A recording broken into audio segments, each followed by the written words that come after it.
Hello friends, मेरे digital classes में आप लोग का बहुत बहुत फिर से नए सेशन में स्वागत करता हूं।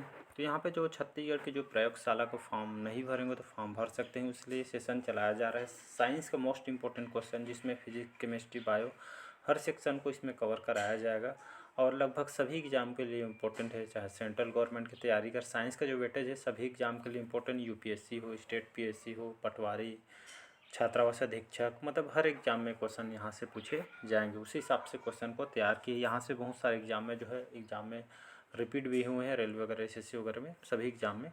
चलिए स्टार्ट करते हैं सेशन को। इसका फर्स्ट पार्ट अपलोड कर दी हूँ, जाके देख लीजिएगा। हमारा सेकेंड पार्ट है। पहले पार्ट है तो चैनल को सब्सक्राइब करके रख लीजिएगा ताकि नोटिफिकेशन आप तक पहुँच पाए। जीवन की मूलभूत इकाई या इसको यूनिट बोलते हैं। तो जीवन के मूलभूत जो इकाई क्या है? कोशिका, अंग, उत्तक या नाभिक। तो इसका जो करेक्ट आंसर हो जाएगा कोशिका, इसका करेक्ट आंसर हो जाएगा। तो जीवन के मूलभूत इकाई यूनिट कैसे ये हमारा मूलभूत इकाई होगा? तो कोशिका, सभी जानते हैं कोशिका हमारे शरीर की मूलभूत इकाई है।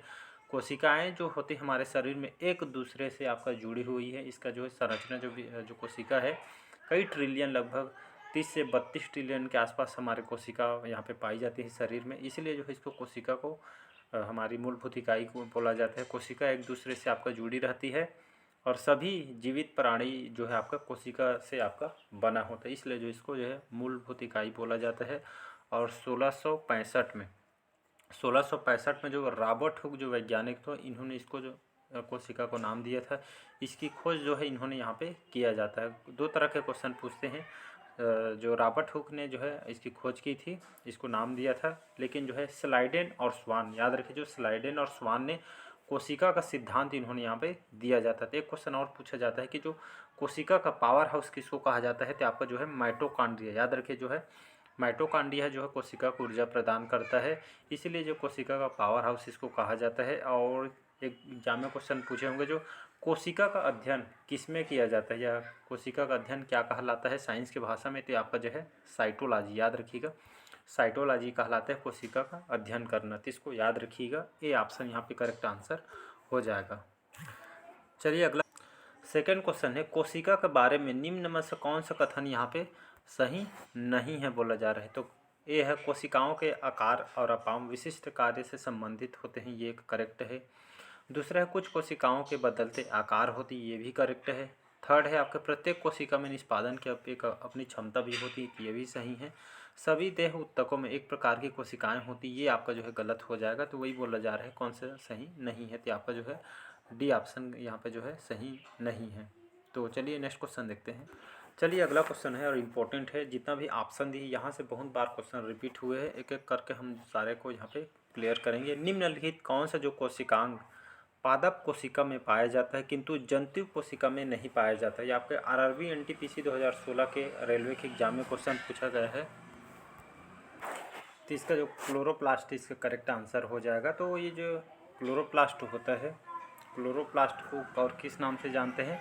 तो इसको हरित लवक, याद रखिए, इसको हरित लवक के नाम से भी जाना था। ऑप्शन में जो भी है क्लोरोप्लास्ट या हरित लवक दिया रहेगा तो कन्फ्यूज मत होइएगा, दोनों एक ही है। ये जो है आपका जो है क्लोरोप्लास्ट होता है, ये आपके जंतु कोशिका में नहीं पाया जाता है।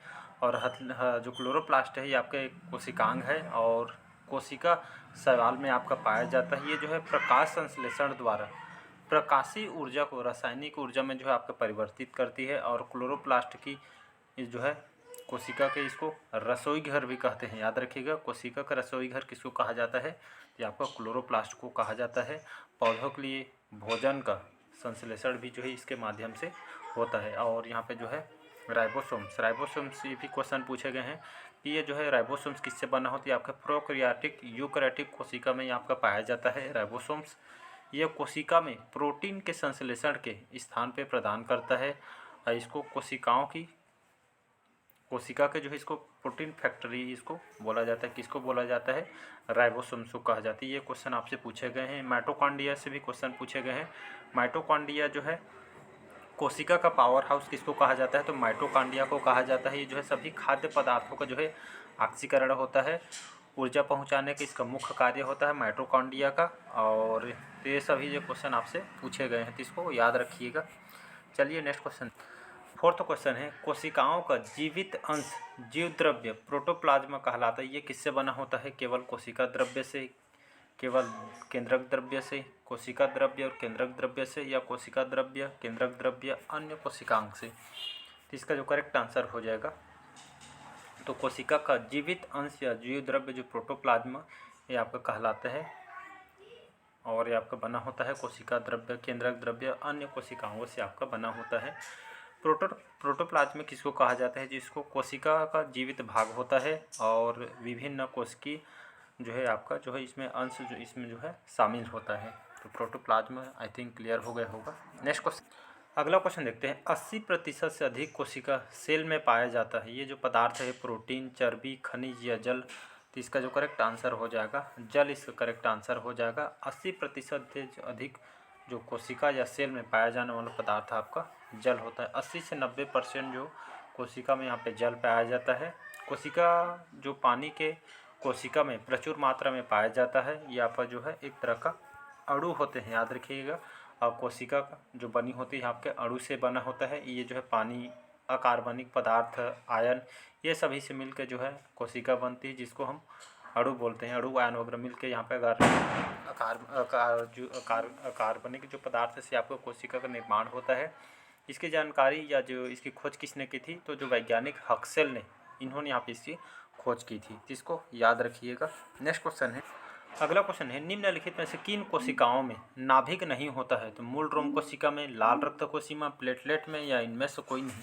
तो इसका जो करेक्ट आंसर हो जाएगा बी ऑप्शन करेक्ट आंसर हो जाएगा, लाल रक्त कोशिका। इसको रेड ब्लड सेल्स बोलते हैं और WBC भी क्वेश्चन पूछा गया है जिसको वाइट ब्लड सेल्स बोलते हैं। तो लाल रक्त कोशिका, इसका कार्यकाल कितना मतलब जो है होता है? तो ये आपका 20 से 120 दिन का इसका कार्यकाल होता है। और इसका कार्यकाल कितना होता है WBC का? 13 से 20 दिन का इसका कार्यकाल होता है। बाकी जो फिर से जो है आपका जो है RBC WBC बनाती है कार्यकाल पूरा होने के बाद यहाँ पे।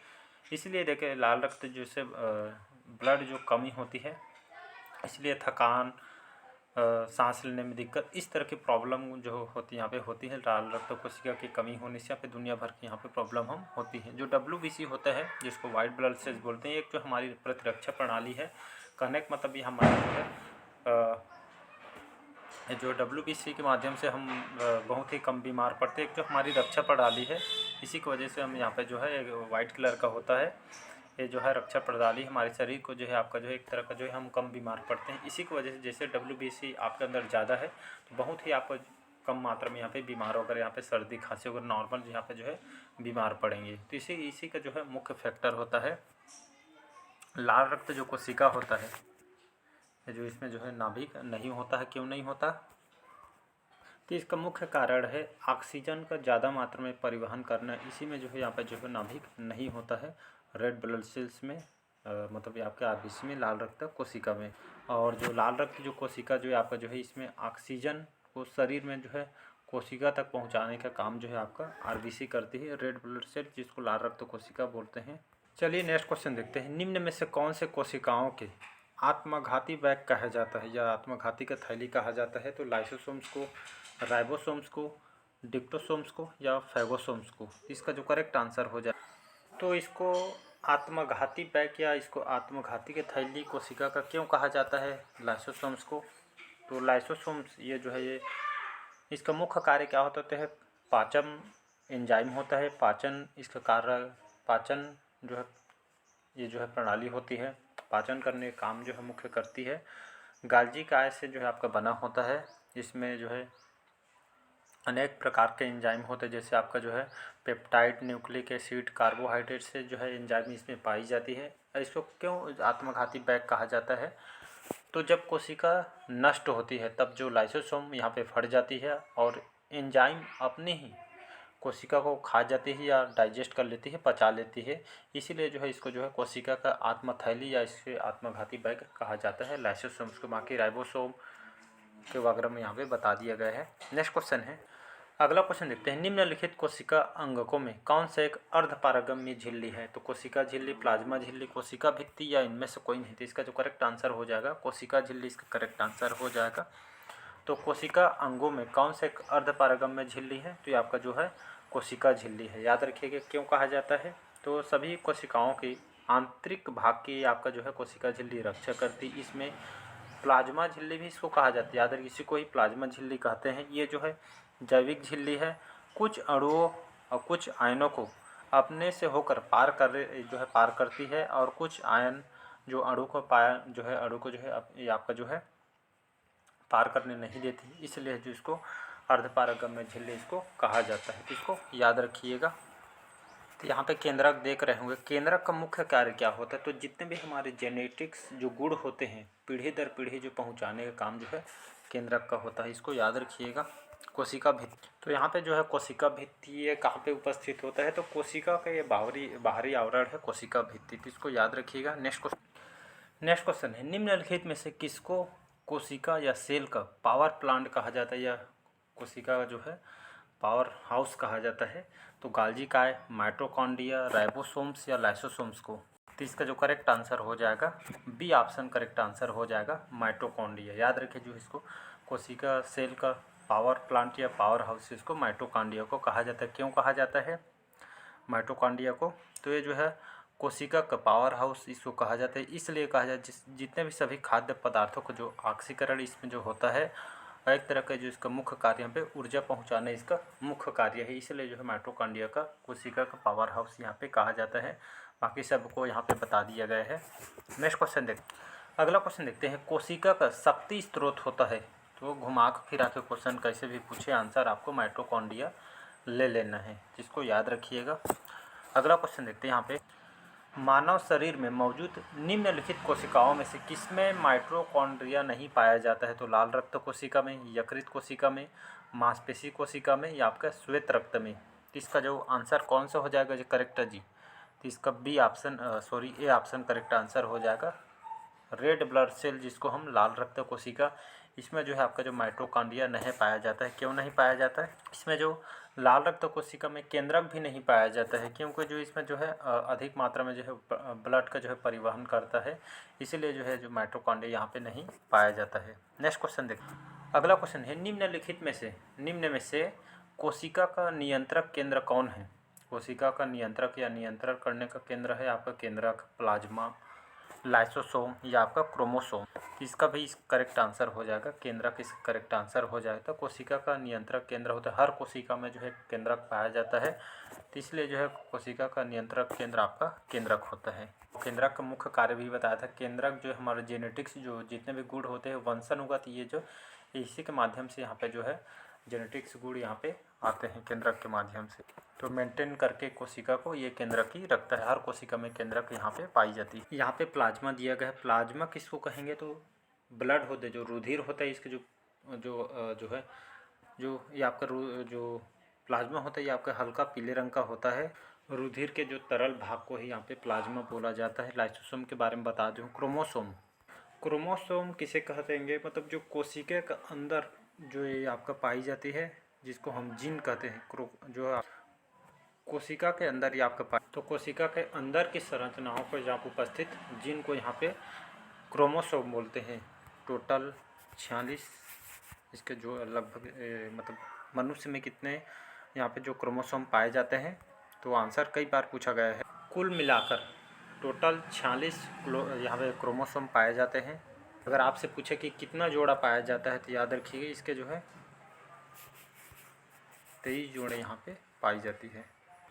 चलिए अब बढ़ते हैं नेक्स्ट क्वेश्चन तरफ। निम्नलिखित कोशिका सूक्ष्मतम जीवित कोशिका है? बैक्टीरियम, ब्रेड मोल्डा, माइकोप्लाज्मा या आपका वायरस? तो इसका जो करेक्ट आंसर हो जाएगा यहाँ पे माइकोप्लाज्मा। जो माइकोप्लाज्मा जो है आपका ये जो कोशिका है सूक्ष्म जीव या इसको सूक्ष्मतम जीवित कोशिका इसको बोला जाता है माइकोप्लाज्मा। माइकोप्लाज्मा होता है क्या है? तो यहाँ पे जो माइकोप्लाज्मा जो है एक बैक्टीरिया के प्रजाति समझ सकते हैं। तो जो बैक्टीरिया की एक प्रजाति है माइकोप्लाज्मा। तो इनसे आपसे एक ही क्वेश्चन पूछेगा, सबसे छोटी कोशिका कौन सी है? तो माइकोप्लाज्मा है। सबसे बड़ी कोशिका कौन है? तो शुतुरमुर्ग का जो अंडा होता है ये जो है आपका सबसे बड़ी कोशिका है। तो इसको याद रखिएगा। वायरस ये आपका जो अति सूक्ष्म जीव होते हैं। ये आपका जो शरीर के बाहर जो है आपका जो है मृत पाया जाता है, लेकिन शरीर में जो है आपका तुरंत एक्टिव हो जाता है। ये आपका जो वायरस फैलाने का काम करते हैं हमारे शरीर में जो है, तुरंत ये जो है जीवित हो जाता है। तो इसलिए जो इसको वायरस बोला, जिसको हम विषाणु बोलते हैं। चलिए नेक्स्ट क्वेश्चन देखते हैं यहाँ पे। डीएनए का संबंध किस अतिमूल प्रोटीन से है, उसे क्या कहते हैं? गैर एल्ब्यूमिन, हिस्टोन, गैर हिस्टोन या एल्ब्यूमिन? इसका जो करेक्ट आंसर हो जाएगा बी ऑप्शन करेक्ट आंसर हो जाएगा। तो इसको जो है हिस्टोन बोला जाता है। डीएनए याद रखिएगा। तो ये जो है डीएनए का संबंध किस अतिमूल प्रोटीन से है, उसे कहते हैं आपका हिस्टोन बोलता है, डीएनए बोलते हैं। डीएनए का फुल फॉर्म कई बार पूछा गया। तो इसका जो करेक्ट आंसर मैंने बताया प्रोटीन, इसका करेक्ट आंसर हो जाएगा। डीएनए आरएनए से बहुत सारे क्वेश्चन पूछते हैं, यहाँ पे पूछा जाता है। चलिए एक बार यहाँ पे डीएनए और आपका आरएनए, पहले डीएनए देखते हैं। डीएनए का इसका फुल फॉर्म क्या होता है? तो डी ऑक्सी न्यूक्लिक अम्ल बोलता है। जिसका आकार कैसे होता है? सीढ़ियों में इसका आकार होता है। कोशिका के आनुवंशिक ये आपका सामग्री है। कोशिका के केंद्रक और माइटोकॉन्ड्रिया, याद रखिए कोशिका के केंद्रक और माइटोकॉन्ड्रिया के भीतर ये आपका होता है। जैसे एग्जाम्पल के लिए डीएनए हमारे शरीर में जैसे आपका जो है वीर्य जो स्पर्म बोलते हैं वहाँ पे पाया जाता है, अंडे में पाया जाता है। रेड ब्लड सेल्स आरबीसी में जो है रक्त में जो है आपका डीएनए पाया जाता है। और यहाँ पे जो है डीएनए की खोज किसने की थी? तो 1869 में जो फ्रेडरिक जो मिसर है, इन्होंने यहाँ पे इसकी खोज की थी। और एग्जाम में क्वेश्चन देखे होंगे, वाटसन और क्रिक ने 1953 में यहाँ पे जो है हाइड्रोजन के जो हाइड्रोजन से बॉन्ड से जुड़े जो दो स्ट्रैंड के साथ जो है डीएनए के दो कुंडली जो है डबल हेलिक्स जो संरचना का जो है इन्होंने यहाँ पे जो है खोज की थी। वाटसन और क्रिक ने। डायरेक्ट एग्जाम में क्वेश्चन पूछे जाते हैं तो इसको याद रखिएगा। इसके बाद देखते हैं आरएनए। आरएनए इसका फुल फॉर्म होता है राइबोज न्यूक्लिक अम्ल, इसका फुल फॉर्म होता है। ये जो है लंबा जो है तंतुनुमा ये आपका आकार का होता है। और ये आपका जो है ये आपका जीवित, ये आपका जो है जटिल अणु है एक प्रकार का आरएनए। और जो फ्रेडरिक जो मिसर ने भी प्रोटीन जो है जो फ्रेडरिक मिसर इन्होंने जो है आरएनए की जो है खोज की थी। जो खासकर प्रोटीन का जोड़ने का काम करता है आपका जो है आरएनए। तो इसको याद रखिए, आई थिंक आपको समझ आ गया होगा। नेक्स्ट क्वेश्चन, चलिए आज का लास्ट क्वेश्चन देखते हैं। निम्नलिखित में से किस एक कोशिकीय कोशिकाक समूह में डीएनए होता है? सूत्रकणिका केंद्रक हरितलवक में, सूत्रकणिका गाल्जी काय केंद्रक में, सूत्रकणिका जीवद्रव्य कला केंद्रक में, या हरितलवक केंद्रक या राइबोसोम्स में? तो इसका जो करेक्ट आंसर हो जाएगा सूत्रकणिका केंद्रक और हरितलवक। तो यहाँ पे जो है कौन से कोशिकांग में समूह में डीएनए होता है? तो इसका तीनों इसका करेक्ट आंसर हो जाएगा। बाकी डीएनए आरएनए के बारे में अभी बताया हूँ आप लोग को। तो आज का सेशन आप लोग को कैसे लगा कमेंट करके ज़रूर बताइएगा। आई थिंक आपको अच्छा लगा होगा, तो कमेंट करिएगा, कमेंट करके ज़रूर बताइएगा। और लाइक शेयर सब्सक्राइब भी कीजिएगा। तो मिलते हैं अगले पार्ट में। आज के सेशन में यही तक रखते हैं। Thank you.